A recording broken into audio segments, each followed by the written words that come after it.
Welcome to TG24 TV. నేను సుమలత. ముఖ్యమంత్రి రేవంత్ రెడ్డి ప్రభుత్వ విద్యపై చేస్తున్న వ్యాఖ్యలు, తీసుకుంటున్న నిర్ణయాలపై టీఆర్ఎస్ చీఫ్ కల్వకుంట్ల కవిత తీవ్ర స్థాయిలో విమర్శలు గుప్పించారు. 27,000 ప్రభుత్వ పాఠశాలలను 4,000కే పరిమితం చేస్తామన్న వ్యాఖ్యలను ఆమె ఖండించారు. సోమవారం విడుదల చేసిన వీడియో సందేశంలో కల్వకుంట్ల కవిత మాట్లాడుతూ సీఎం రేవంత్ రెడ్డి హిట్లర్ కంటే ఎక్కువగా వ్యవహరిస్తున్నారని, పేదలు, ఆడపిల్లలకు విద్యను దూరం చేసేలా ప్రభుత్వ పాఠశాలలను మూసివేయాలని చూస్తున్నారని ఆరోపించారు. విద్యాశాఖలో పూర్తిగా గందరగోళం నెలకొందని, ఇంటర్ అడ్మిషన్లు, డిగ్రీ కోర్సుల ఆమోదాలు, కాలేజీల అఫిలియేషన్ల విషయంలో ప్రభుత్వం స్పష్టత లేకుండా వ్యవహరిస్తోందన్నారు.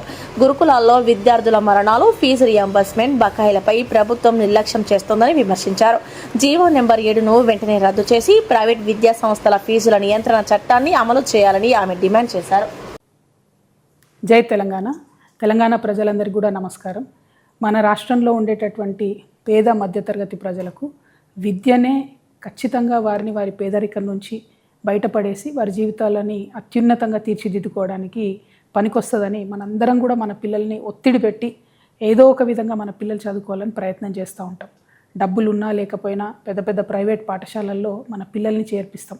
వాళ్ళు అడిగిన యూనివర్సిటీ ఇచ్చే ప్రయత్నం చేస్తాం. మనం ఇబ్బంది పడ్డా పిల్లలు బాగుండాలని చూస్తాం.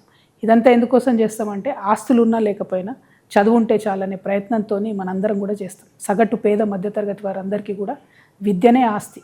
ఆ విషయం తెలిసి కూడా తెలంగాణ రాష్ట్ర ముఖ్యమంత్రి గారు 27,000 ఉన్నటువంటి పాఠశాలల్ని కంప్లీట్గా తగ్గించి కేవలం 4,000కి చేస్తా అని చెప్తా ఉన్నారు. ప్రభుత్వ పాఠశాల ఒక ఊరిలో ఉంటే పేదవారికి అట్లీస్ట్ 5వ తరగతి వరకు ఉచితంగా ఒక బాటలో ఆ పిల్లగాడు పోవడానికి పనికొస్తుంది, పిల్లనో పిల్లగాడు పోవడానికి. కానీ ఈ ముఖ్యమంత్రి గారు ఏమాత్రం ఆలోచన లేకుండా 27,000 స్కూల్ అన్నింటినీ కూడా కుదించి 4,000 చేస్తామంటున్నారు. అంటే ఇప్పటి వరకు ఊర్లలోకి ప్రైవేటు ప్రైమరీ పాఠశాలలు రాలేదు. ముఖ్యమంత్రి గారు తీసుకున్న ఈ నిర్ణయంతో ఇప్పుడు ప్రతి చిన్న ఊర్లో కూడా ప్రైవేట్ వాళ్ళు పాఠశాలలు 1 నుంచి 5వ తరగతి పెట్టే పరిస్థితి వస్తుంది. అన్నిటికన్నా ఎక్కువ ఏమవుతుందంటే ఆడపిల్లల చదువు మాత్రం విపరీతమైన దెబ్బ పడుతుంది. ముఖ్యమంత్రి గారు నేను హిట్లర్ అని చెప్పుకుంటున్నాడు. మీరు హిట్లరే, కానీ హిట్లర్ కన్నా ఎక్కువ మీరు తాలిబాన్. ఎందుకంటే తాలిబాన్లు కూడా కేవలం ఆడపిల్లల చదువు మీద రిస్ట్రిక్షన్స్ పెట్టి వాళ్ళు చదువుకోకుండా చేసారు.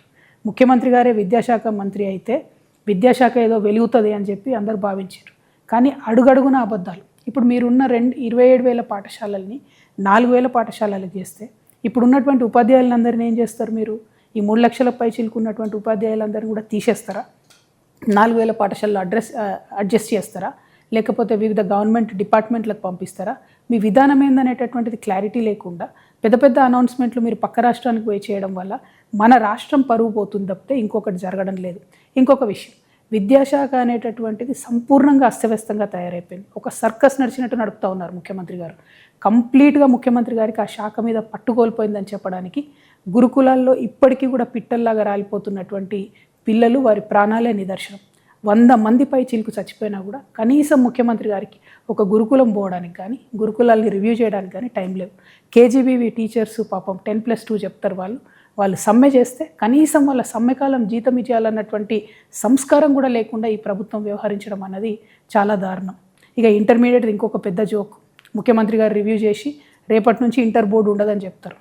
ఈయన రివ్యూ చేసిన 2 రోజులకే ఇంటర్మీడియట్ బోర్డు వాళ్ళు ఇంటర్మీడియట్ నుంచి అఫిలియేషన్ ఇస్తాం, అప్లికేషన్ పెట్టుకోండి. హాయ్ అండి, నేను మీ Satyasri. Please do subscribe TG24 TV.